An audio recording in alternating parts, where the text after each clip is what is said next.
Assalamualaikum warahmatullahi wabarakatuh. Perkenalkan, nama saya Muhammad Rashid Ridho. Saya dari jurusan Pendidikan Bahasa Arab semester 5. Di sini saya ingin menjelaskan materi tentang sikap bahasa dalam masyarakat. Bagaimana sikap masyarakat terhadap berbagai bentuk bahasa mencerminkan nilai-nilai sosial.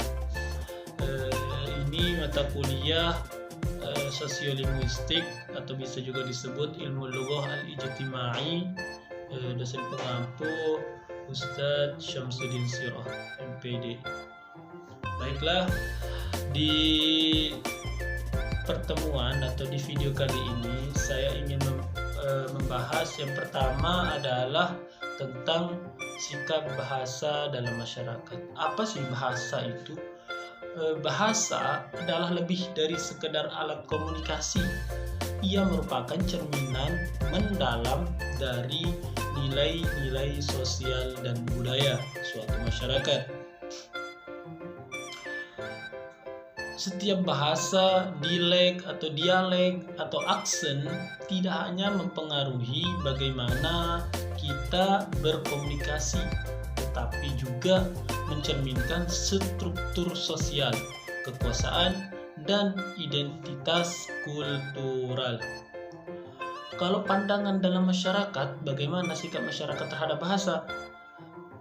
Sikap masyarakat terhadap bahasa, baik terhadap bahasa nasional, bahasa daerah, maupun bahasa asing, seringkali mencerminkan bagaimana kelompok-kelompok sosial di dalam masyarakat tersebut menilai dan menghargai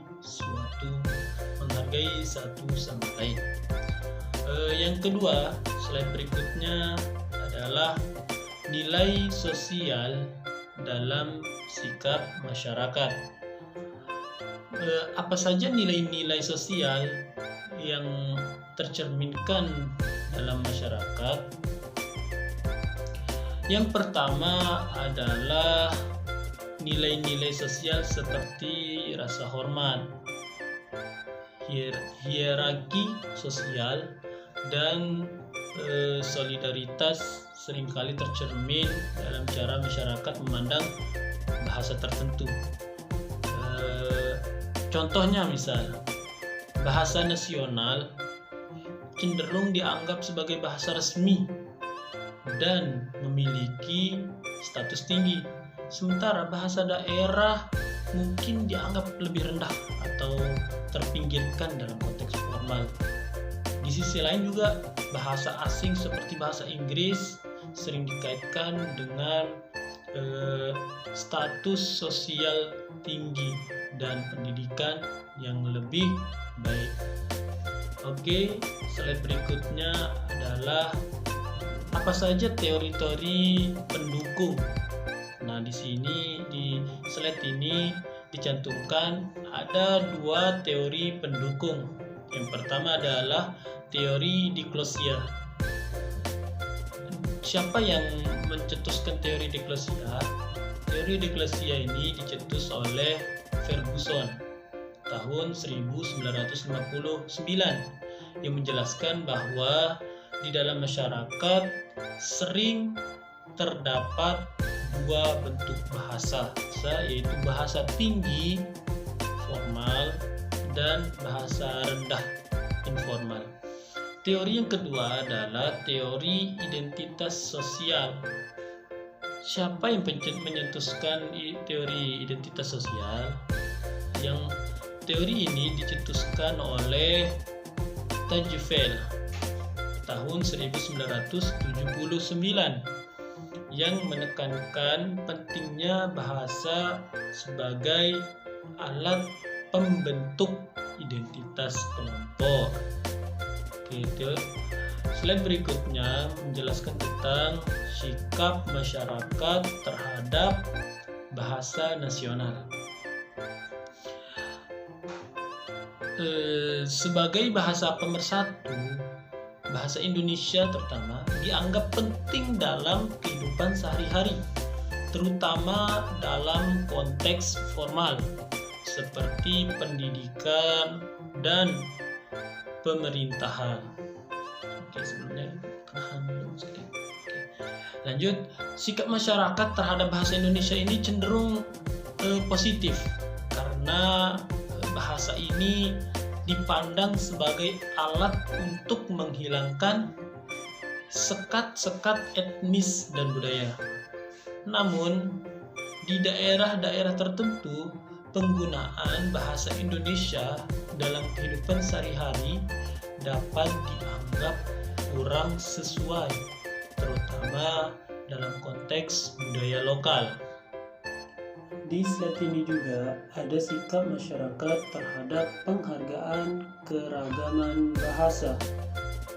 Di beberapa masyarakat terdapat nilai-nilai yang kuat tentang penghargaan terhadap keragaman bahasa dan multikulturalisme. Sikap positif terhadap berbagai bahasa, termasuk bahasa minoritas atau bahasa yang terancam punah, menunjukkan komitmen terhadap inklusi dan keberagaman. Negara-negara yang mempromosikan kebijakan bilingualisme atau multilingualisme seringkali melakukannya sebagai bagian dari upaya untuk merayakan dan melestarikan keragaman budaya. Ini mencerminkan nilai-nilai sosial yang menghargai inklusi dan keberagaman sebagai prinsip dasar masyarakat. Lanjut ke slide berikutnya, yaitu ada beberapa istilah yang saya sebutkan tadi. Yang pertama adalah inklusi, yang kedua ada bilingualisme dan multilingualisme. Apa sih inklusi itu? Inklusi adalah berusaha, atau inklusi juga berarti usaha untuk memahami sudut pandang orang lain dan mengikut sertakan semua individu tanpa memandang perbedaan atau keberagaman mereka. Yang kedua, ada istilah bilingualisme. Apa sih bilingualisme itu? Bilingualisme atau bisa disebut kedwibahasaan adalah kemampuan menuturkan dua bahasa dengan baik. Dan yang terakhir adalah istilah multilingualisme.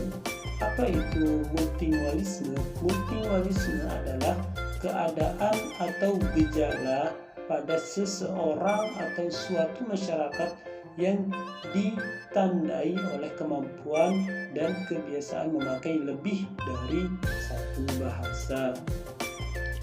Yang kedua adalah sikap masyarakat terhadap bahasa daerah. Bahasa daerah sering dianggap sebagai identitas budaya dan warisan leluhur. Namun, sikap terhadap bahasa daerah bervariasi, tergantung pada faktor-faktor sosial dan ekonomi. Contohnya misal di daerah perdesaan, bahasa daerah masih banyak digunakan dan dihargai, tetapi di wilayah perkotaan dan di kalangan muda, penggunaan bahasa daerah semakin menurun. Ini mungkin disebabkan oleh anggapan bahwa bahasa daerah tidak memiliki nilai ekonomi dan kurang relevan di dunia kerja modern. Oke, selanjutnya di slide berikutnya, sikap masyarakat terhadap bahasa asing. Bahasa asing, terutama bahasa Inggris dianggap sebagai bahasa internasional dan memiliki nilai tinggi dalam konteks pendidikan dan profesionalisme. Masyarakat Indonesia, terutama di kalangan kelas menengah dan atas, cenderung memiliki sikap yang sangat positif terhadap bahasa Inggris karena dianggap sebagai alat untuk meningkatkan status sosial dan peluang kerja. Namun di beberapa kalangan, penguasaan bahasa asing dapat memunculkan ketegangan sosial jika dianggap mengancam identitas nasional. Selanjutnya, slide berikutnya, ini pengaruh sikap bahasa terhadap interaksi sosial. Sikap masyarakat terhadap berbagai bahasa mempengaruhi pola interaksi sosial. Bahasa yang dianggap tinggi atau berstatus tinggi, seperti bahasa Indonesia atau bahasa Inggris, cenderung digunakan dalam situasi formal atau profesional. Sebaliknya, bahasa daerah atau bahasa yang dianggap rendah cenderung digunakan dalam konteks dalam konteks informal atau antara anggota kelompok tertentu. Sikap negatif terhadap bahasa tertentu dapat menimbulkan ketidaksetaraan sosial dan mempengaruhi interaksi antar individu atau kelompok. Slide berikutnya adalah kesimpulan dari materi kita yang telah saya jelaskan adalah sikap bahasa dalam masyarakat merupakan cerminan dari nilai-nilai sosial, kekuasaan, identitas, dan dinamika kelompok.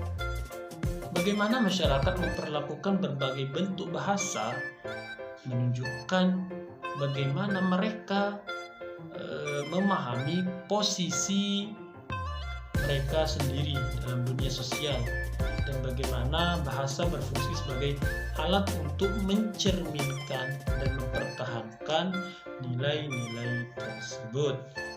Mungkin yang terakhir adalah referensi yang telah saya dapatkan untuk membuat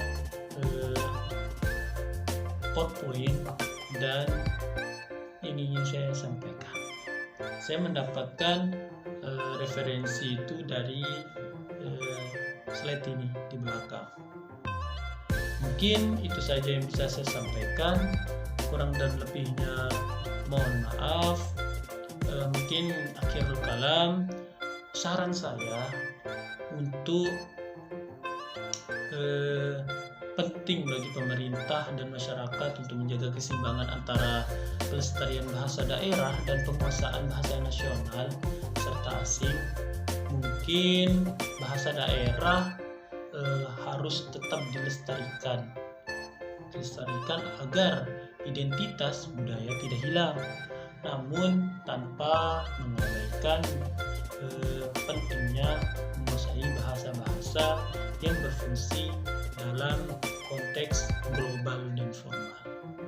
Mungkin itu aja yang saya bisa sampaikan. Kurang dan lebihnya mohon maaf.